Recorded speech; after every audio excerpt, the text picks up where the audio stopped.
What's good, everybody? Chris here again. Chris Goes Outdoors. We're outside today with my backpack. I'm going to show you what I had on the trail for about the last month and what I summited Katahdin with. So let's do it. So starting from the outside right here, have what's left of one of my trekking poles. This was the Lecky Journey trekking pole. I snapped this one in the 100-mile wilderness, the other pieces in my bag over there. And the other one, I actually bent the whole bottom shaft on Mount Katahdin on the knife's edge. So unfortunately, they are no longer with me.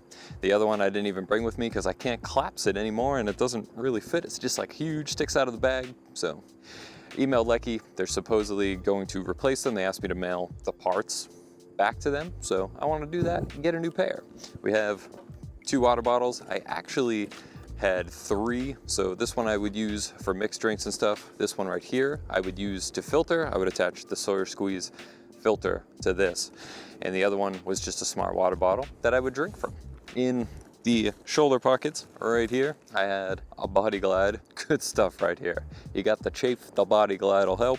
My my drug bag, as I called it. Multiple different pills that I would use, mainly ibuprofen. I also had some Excedrin and Aleve in there as well. This right here was a little sentimental gift given to me by a trail angel. It's a little key that says strength on it. So you're supposed to keep it with you until you feel you've gotten the use out of it and then pass it on to someone else you think could use it a little more. And I had that with me all the way up to Katahdin from when I met her in New Hampshire. In the other pocket, I had a little bottle of hand sanitizer and a Burt's Bees. This one stayed with me the entirety of the trail. In my hip belt pocket, this is typically where I would keep my camera batteries, but I am using the camera right now. I also had a plethora of plastic bags. This is how I would keep most of my electronic stuff from getting wet in the rain. I just like to have them handy. And then in the other pocket is typically where I would keep my phone. I also have a couple plastic bags in there. This part of the bag is where I kept the stuff I typically would need to get to pretty quick. Right here, we just had some snacks. These were my Katahdin snacks, what's left of them. Had a little Starbucks coffee, Carnation, Pop-Tart, and a Snickers left. Also have right here one of my hidden favorite pieces of gear, the Z-Packs rain kilt. This thing was awesome. I use this thing all the time. Really, really, really loved it. Also have right here stakes for my tent, which I'll show you momentarily. Had some bear line right here. My water filtration system. I had the scoop right here that I made out of an old Sawyer bag. Scoop water out of low sources. A 64-ounce Sawyer Squeeze bladder. I do not have the Sawyer filter with me as it's being used by someone else currently on another hike. Also had a pair of gloves, even though I never needed them. We had unseasonably warm weather for almost the entire end of the trail. Right here, sunscreen, nice to keep yourself protected. Right here, Z-Packs rain cover for the outside of my bag. Used it to keep the outside contents of my bag dry when it was raining. I also have down there at the bottom, right there you can see, it's a Thermarest Z-Seat.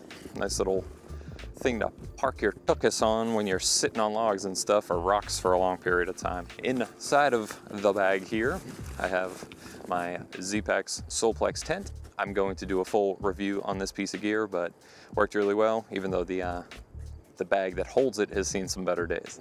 Right here was just a miscellaneous bag of all my clothing. A sleeveless shirt right here, a buff, and a pair of Adidas underwear. It's a Melanzana little fleece hoodie.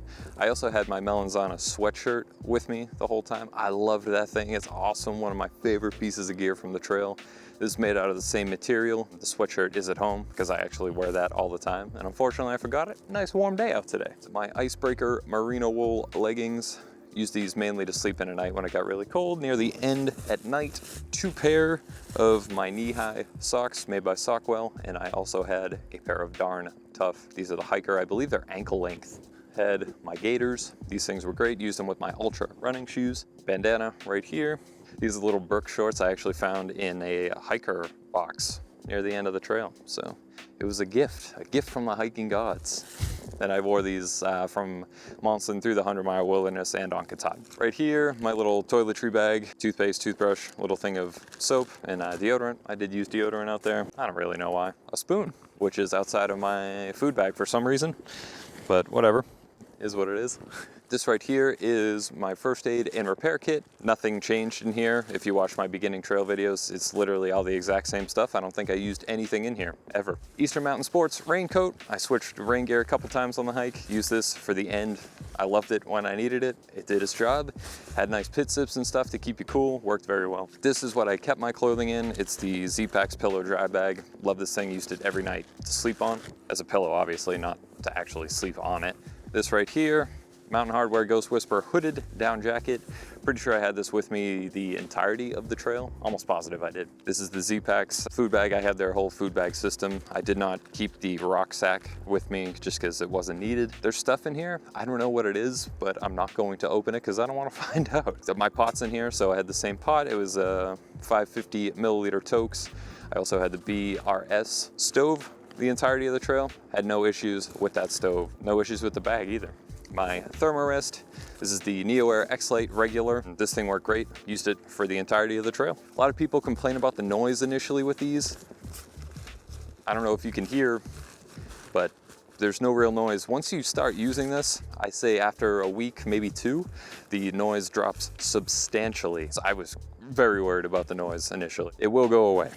Right here, Enlightened Equipment, 20-degree down sleeping bag. I had the long, wide version.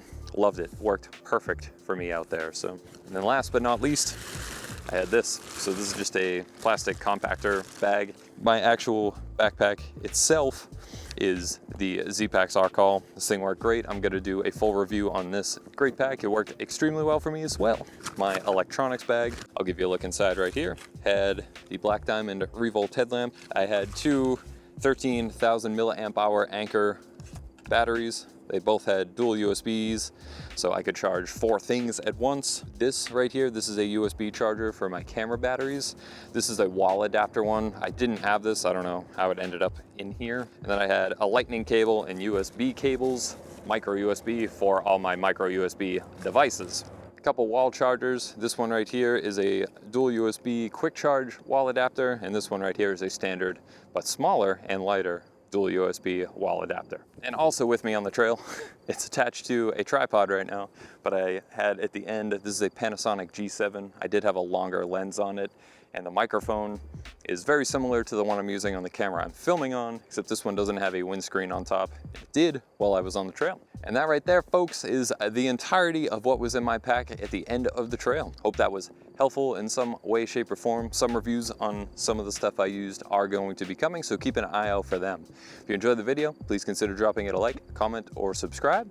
Greatly appreciated. If you subscribe to the channel, all sorts of new videos are going to be coming up. A lot of them AT-based, a lot of them gear-based. You can also check me out on Instagram at Chris Goes Outdoors. And also, there will be links in the description for a bunch of this gear. You can take a look down there. If you click on them, it helps the channel out, so greatly appreciate it. Thanks again for tuning in. Please consider subscribing. I would genuinely appreciate it. New videos coming frequently. Take care. We'll see you in the next one.